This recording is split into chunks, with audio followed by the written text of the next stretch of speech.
ఆ క్రియ చేసే విధానాల్లో, ఆ రౌండ్స్‌లో అవన్నీ కొన్ని సులభతరం చేశారు గానీ, మహాముద్ర ఒక్కటి మాత్రం యోగానంద గారు కూడా తీసేయలే. ఆ యోగానంద గారి యొక్క ఆశ్రమమే బీహార్‌లో ఉన్నటువంటి ఆశ్రమం. అక్కడ చెప్పేవాళ్ళన్నమాట ఇగ. తీసేయలేదు.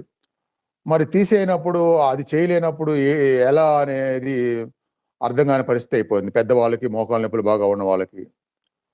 అందుకని నేను యోగానందం తర్వాత నేను దాన్ని మహాముద్ర నుంచి జ్ఞానశిరాసనంలో చేయడం అనేది నేను చేయించడం మొదలుపెట్టాను. మరి తప్పదు కదా! అసలు మా వల్ల కాదు అనుకునే వాళ్ళకి తప్పదు కదా!